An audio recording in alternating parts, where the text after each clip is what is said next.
Hey everybody, we're back! Hey there. Today is our part 2 about our transatlantic trip, because, hey, it was 12 days. We've got to do a series. Right. And then I think we started, part 1 was just talking about our kind of before cruise excursion we did, going to Disneyland Paris and some of the highlights we had from that. And now we're going to talk about just all the excursions that we went on with the Westbound, Transatlantic, and just talk about the excursions with this episode. So as we talked about, we chose to do Disneyland Paris first. Disneyland Paris was an option for an excursion, but we chose not to take it. We wanted to spend more time there. So we'll catch up from starting when we left Disneyland Paris. We left the day before our cruise. So our cruise left on a Sunday. Yeah. So we started traveling that Saturday. I guess it was like midday because we had a park ticket at Disneyland and we wanted to try to get as much out of it as we looked in Dover, which is where we were starting our boarding, where we were boarding the cruise ship. We looked at Dover and we didn't really see a lot of things that really jumped out of us as something we want to do. Plus, trying to jam it into like an afternoon. So we decided we'd just maximize our Disneyland park experience. And then leave the park, I think we left it around noontime or so, to start heading up towards Dover, to spend the night in Dover, to embark on the ship the next morning. And we had our bags checked, so we just picked them up where we picked them up before at the train station, and we're able to board the train right across the street from Disneyland Paris. It worked great because then we didn't have to mess with our luggage. We just turned it in at the bell check at the hotel there on property. And then we went off to the park. And then when we were done at the park, strode up to the train station. Our luggage was waiting there for us. So it was great. It was great. So then we hopped aboard the train. Yeah. So then, I did a lot of research to find out the best way to get to Dover from, the outskirts from Disneyland and Paris. And really the only options that I found was taking a train up and then taking through the channel underneath the sea there into England, or you could rent a car and drive up, and then there's a shuttle that you could get onto drive your car onto like a car ferry and then go across the strait. London. So there were not only were we battling a rail strike and coming off of COVID with limited train options, then we had everyone headed to London while we were trying to get out of France to go back to England. So we had a little mismatch of a lot of things that kind of occurred on our tour regarding the Queen, and we'll kind of talk about that as we get through it. So we were able to board, right there in Disneyland on they got the train station right there. You got on a bullet train, a TGV train, but in the end of things, it probably took us a good 8 hours of total transit time. And it was a relaxing 8 hours, because we were not hustling. We were in train stations. It was transferring from one platform to another, so it wasn't like we were having to rent a car or anything like that. We weren't hustling. Our goal was to make sure we arrived the night before our cruise departed. Mm-hmm. So when we got to St. Pancras, we got on the local train, and man, there were some drunk people on that train. Yeah. Oh my gosh, this lady passed out. She had children. It was a whole thing, and we rode with them all the way to the end of the line in Dover. Now, just the evening in Dover, and we had already pre-booked a hotel right near the port. Probably Travelodge. It was a Travelodge. It was probably only a 5-minute drive from there to get to the port to get on the boat. So we were in pretty late, so we really didn't have any excursions, honestly, in Dover. I just went and checked out the local pub that evening. White Dog. It was White Dog. Just nearby, had a couple of drinks, and then came back, went to bed. So. And then we actually talked with the hotel, and they had said there was transportation, some private cars that were going to be shuttling people because other people were staying at the Travelodge, embarking on the same trips. It was like a cab stand. Yeah, they knew that there was going to be a lot of people going to the port, and they took care of you. And when in that morning we ran across the street and got breakfast from a little place that kind of reminded me of Tim Hortons. Right. And we hopped in a cab with Linda, our good friend Linda. We met there and saw her the whole cruise. Love her. And then we got right to the port. Now, I will tell you the difficulty that we could have had was about our luggage tags. So we did not get our luggage tags before we left the country. When we flew out of the United States to go to France, our Disney cruise luggage tags had not arrived. Have no fear. They will give you luggage tags when you get there. It's not a big deal. So if you leave that at home, they are prepared for that. And we had no issues dropping off our luggage at check-in or getting our luggage up on the ship. One tip, do not delete the Navigator app from your phone. All right. When you go into another country where you don't have cell service. I was mistaken, jet lagged, tired. I don't know what. For some reason, I got on the ship. I was trying to connect the Navigator app, and I deleted it. Well, unfortunately, I didn't have access to get Wi-Fi or anything else while I was on the ship because I didn't have the plan.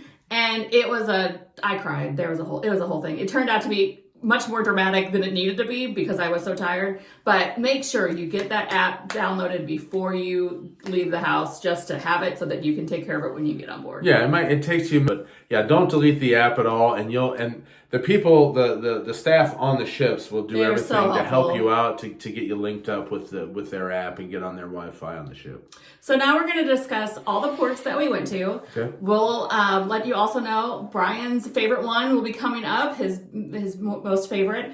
Our very first stop was, and I'm going to butcher these names, Le Havre. Mm-hmm. Over in France, right? Over in France. So we got on the boat in Dover, and then the next day we arrived back in France. Right, yeah. This is where you could have taken the Disneyland Paris excursion. This was the closest stop to Paris. Right. They had excursions that went to Paris and Disneyland and all that, but we chose to go to Normandy. And I think it was probably an hour and a half or 2 hour bus trip from the port to get back into Disneyland. But just, keep that in mind that you have probably a 2 hour trip on both ends to get to Disneyland. So you're only going to probably have a half day, maybe, 3/4 of the day at best to really, visit the park. My advice is I wouldn't do it. Right. For the price that they're going to charge you to go through Disney to get it taken care of and all the travel. I would say I think we did it the right way, and we would do it that way again. Right. But we did go through Disney. We booked the D-Day landing adults only tour because it was just the two of us that were on the ship. Also, we did travel with our friends Michelle, Chris, and Nathan, but we took the adults only trip. Yeah, and it was, I think they have a large size motor coach, like an over the road motor coach. So this isn't like a school bus or anything. This is actually a very comfortable motor coach. And they actually had 5 of them in total with our group, for the adults only side. So yeah, we loaded up on the motor coaches and headed out. And I believe we had in total 5 stops that we stopped at within this whole day long excursion. I think in total we were gone for almost 9 hours, 8-9 hours, I think in total. So so what was the first stop? It was we went to the museum. Yeah, we went to the museum. So we got to drive through Normandy, which I thought was amazing. It was just all these little gated, kind of walled off little communities. I'd never really been in France. Brian says we can't move there because they don't have shoulders on their roads. But it was a very it was very beautiful there. Yeah, and it was amazing how these bus drivers could drive through these streets because they're not very wide. We're taking up the entire lane, of our 11-foot lane that we had. He was using every bit of it, but they got through without any problem and got us to the museum. We offloaded, and you got to see a little photo or a little video, an old black and white, kind of presentation of what that port there was used for, and we got to kind of walk around the beach a little bit there, and then I guess that was where we ended up having lunch. They had scheduled to have a lunch. Yes. So lunch was included with the tour. Right. And all of us, they had basically booked out the Normandy Inn for lunch. And all of the 5 buses were all there. It was almost 90 people. I think, it was a lot of total, people. Yeah. And the restaurant did a great job of serving everyone. They served us wine. They served us 3 courses. It was a 3-course, yeah. And you had wine basically at every course. And it was really, it came out, faster than you would have thought it would have. For 90 people. Yeah, right. And what it was interesting, that was also the day of the Queen's funeral. And so while we were dining, the Queen's funeral was playing on the television. And I remember thinking to myself, I don't know who's talking but I wish I had subtitles. And then I realized I'm in France. I would not realize I could not read the subtitles. You wouldn't be able to I just understand anyway. made it up as I went along. Yeah. And then after we went there, we went up to the American Cemetery and Memorial, and that was just breathtaking. That was amazing. Yeah, very solemn. We just kind of walked slow. We had basically a tour guide is assigned to each bus. So even though there are 5 coaches, we just kind of, we were all together at lunch, but then after that, we just stayed with each bus. And we had an older gentleman that was kind of a World War II buff that, helped us walk us through, and he, explained certain parts of the cemetery, but then also let us kind of walk, just wherever we wanted to, just kind of taking the solemnness of the cemetery. It was really amazing because it's on top of Omaha Beach, and everyone's seen World War II movies and seen reenactions of what these brave souls did. But to be there and to stand there and think these guys ran out of the water and tried to climb all the way up here to get to where we were standing, it was breathtaking. And it was one of the most solemn places I've ever been. And I, as an American citizen, I was very appreciative of that service, more appreciative than I had ever been before. So I would highly recommend anyone to go to that excursion. Right. It was very, very quiet. There's not any development anywhere really around there, and there's nothing on the beach. It's just a void beach. So, and everybody at the cemetery is just very solemn too. So you could just, even though there's, maybe 1,000 people walking the grounds in the cemetery, you could hear the birds chirping, because it was just, so quiet. Then we also got to go to Pointe du Hoc, which is the highest point between Omaha Beach and Utah Beach.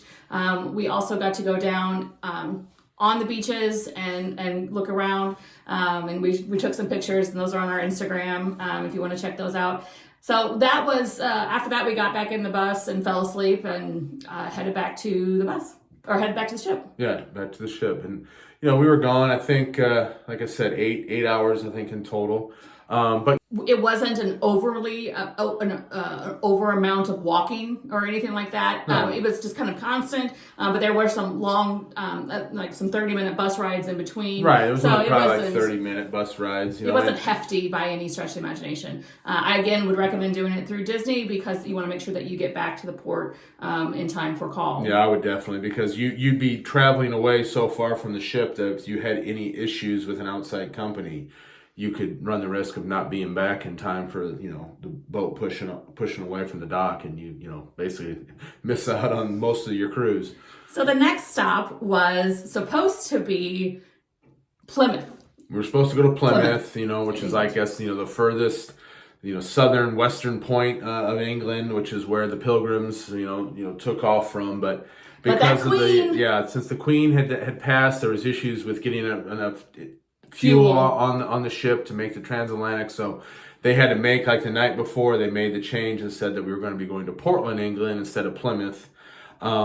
We didn't have any excursions assigned, I don't believe, for that. No. So, and if you do, they would just refund your money completely, but then you had to scramble if you really wanted to actually do an excursion in Plymouth in Portland to try to find something. But we weren't going, we were just going to get off the ship and kind of walk the streets and get a little, something to eat anyway, so it wasn't as big of a deal. Our friends that we've talked about, they are actually from England, and so they were going to, our whole intention when we were going to Plymouth was they were just going to show us around, we were going to rent a car, and they were going to show us all over. Mm-hmm. Well, since we had to move the stop, it was like the same county that they actually lived in. She's like, we left this country, went to another country, and came right back home. But it was great because they were familiar with the area. We went to the North Fort, which was a great fort throughout the history of England. We got to see a lot of World War II information. They had costumes for me to try on. They had flags that you could play. I'm a hands-on kind of person, but they had all kinds of stuff there. And then we toured, because we toured Weymouth. Yeah, so we went down to the town after we went to the fort. Just kind of walked the streets. There's a couple of pubs. There's a fish and chip stand. So we ended up just having a couple of pints, and then made it back over to the fish and chip stand. Had some fish and chips, and maybe a couple more pints, and then we just went back to the ship. So, but it was just a nice day. It was a beautiful day out. Oh, so beautiful. you know, you just kind of wanted to be outside. There was a beach there that we wandered. Right, that's right. We did wander Like on the beach. And very like a small version of Coney Island, kind of. I feel they had like ponies and other donkeys that you could ride on the beach, and I had Pims for the first time. That was something I wanted to do. But we went to the Black Dog and had some pints, and we went to Bennett Fish and Chips, and it was delicious. So a great day with great friends, and we were very, very fortunate to do that. Then we got back on the ship, and we had another night, and then we went to Brian's. Did a wonderful job. This was all Brian all the time, and this was a wonderful excursion that I had nothing to do with, and was so thankful that he put it together. Well, and this was in Vigo, Spain. We were a company, kind of an excursion company called, let me get this right, E&W Destinations, and I was just looking at some of the things they had to offer, and one of them was kind of a walking, eating, drinking kind of tour of just Vigo, Spain, because now in this case, the downtown area was right off the port. You walked basically 2 minutes away from the ship, and you're in the heart of the downtown area.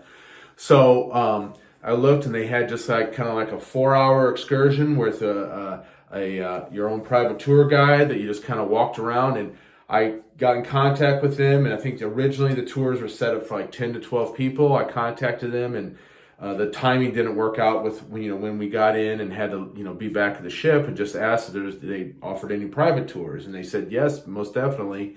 So he just set it up for just me and Erika, and with basically the owner of the company. His name was Sean O'Rourke, who was I believe his parents were from Scotland originally. They moved to Vancouver. He was born then in Vancouver and raised in Vancouver for some 20 years, I believe, but then found a girl from back in Vigo, and he moved to Vigo with her. They've established a family and a residence there, and I think he's been in Vigo, Spain now for almost 20 years. So he's fluent in Spanish, but he's got when he talks in English, he's got that kind of Scottish accent that I'm sure he picked up from his folks.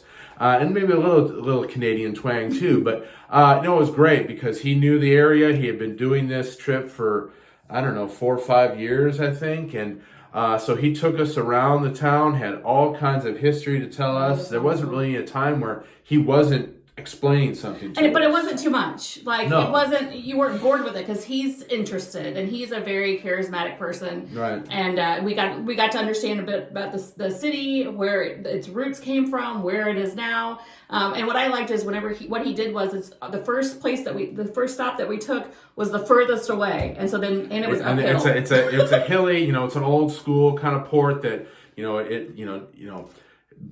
drained down to the port. So he had us walk basically all the way up to the highest point to start with, and then the rest of the time it was just slowly moving downhill. So I mean, he understands how to get people through, and he the first stop was at one of the local markets. So he went to the local kind of farmers market, if you will, and they've got fresh seafood in here, and they got all the fresh vegetables. The octopus was still moving. It was just amazing, just all of the bounty of just things from the sea, all of the seafood that they had that were coming out of those waters, and then all the different strange kind of vegetables that they had there. And then they even had a couple bakeries on site, yeah. And they made this like have anise flavored, almost, you might call it a donut hole back in the States, but it had an anise flavored. It was more of a savory flavor to it.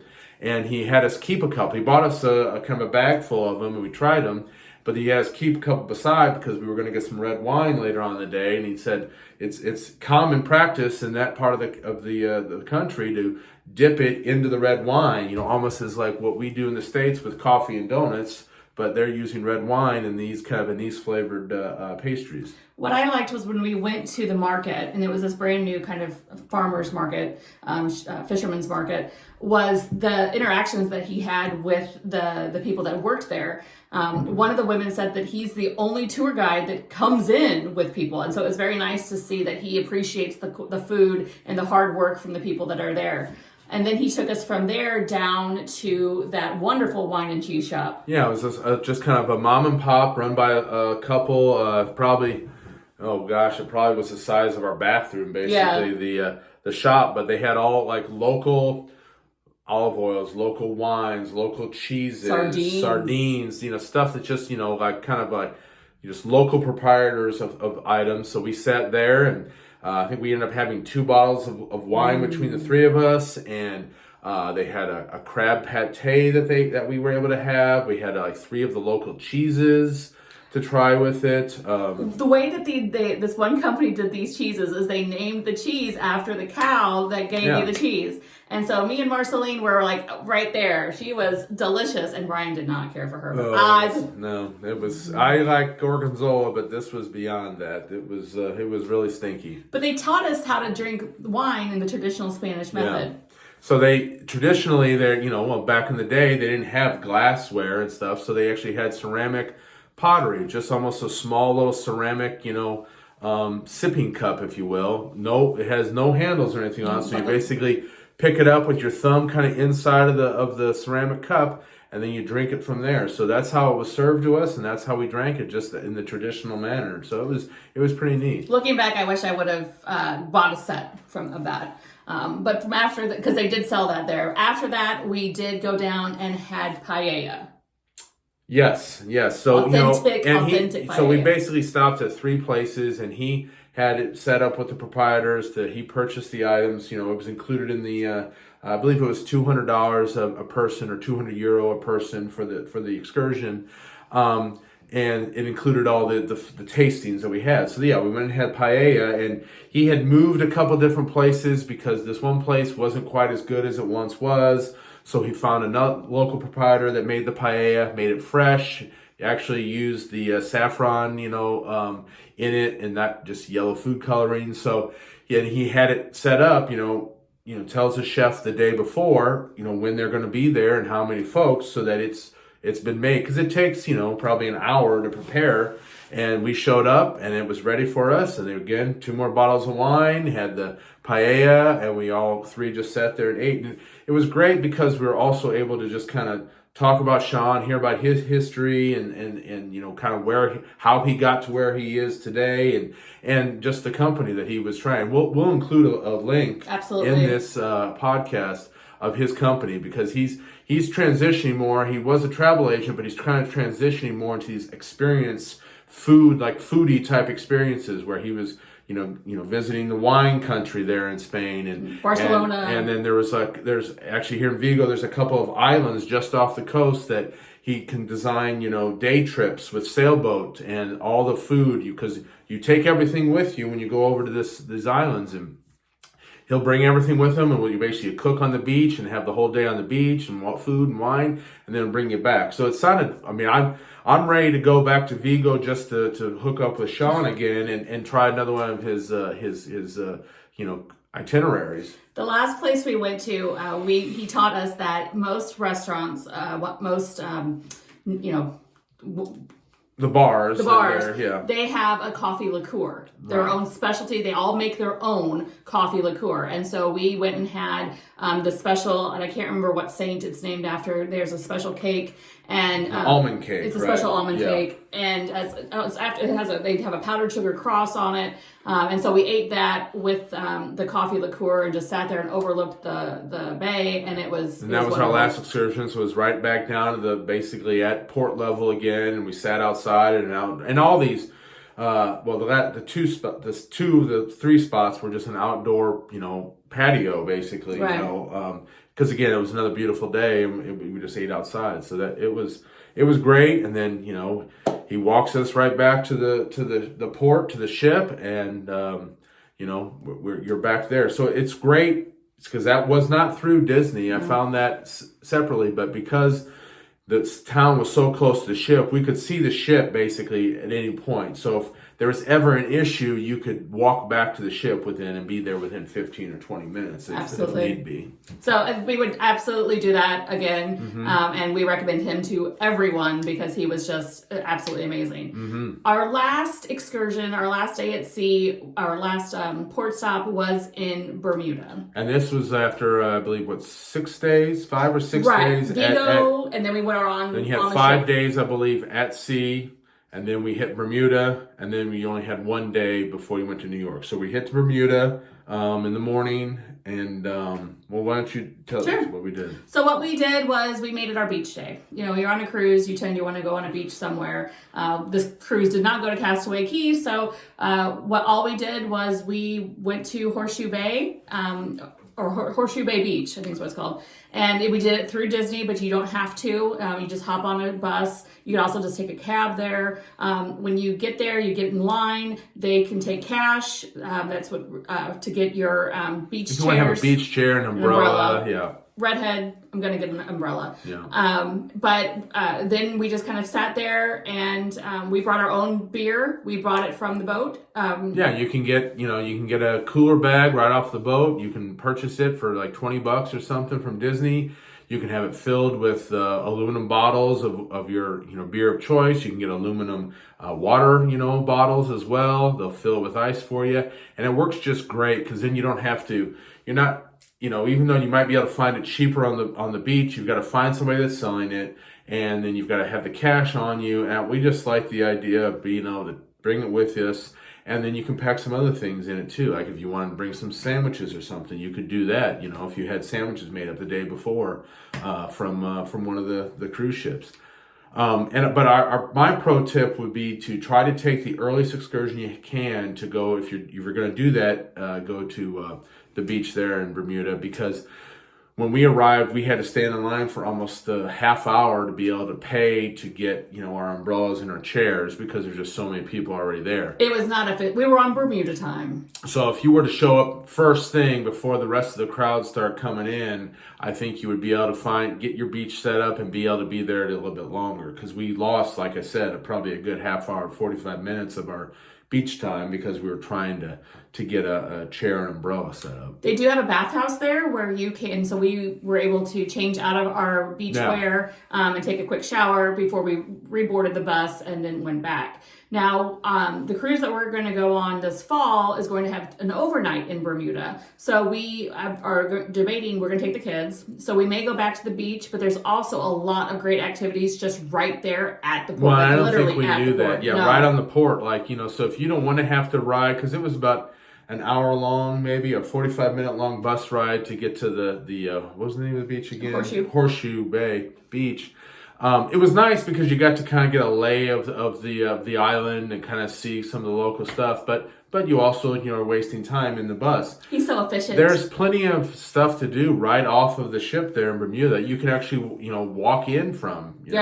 I think that they were even actually providing a shuttle bus from the cruise ship into the town there, or into the port, and there was, I think, a dolphin experience. There was an indoor mini putt place. There was tons of restaurants and bars and shopping that if you just wanted to kind of stay close to the ship, you could keep yourself busy easily for a couple, 3-4 hours. And you wouldn't have to book those directly through Disney, so you might be able to save some bucks doing that.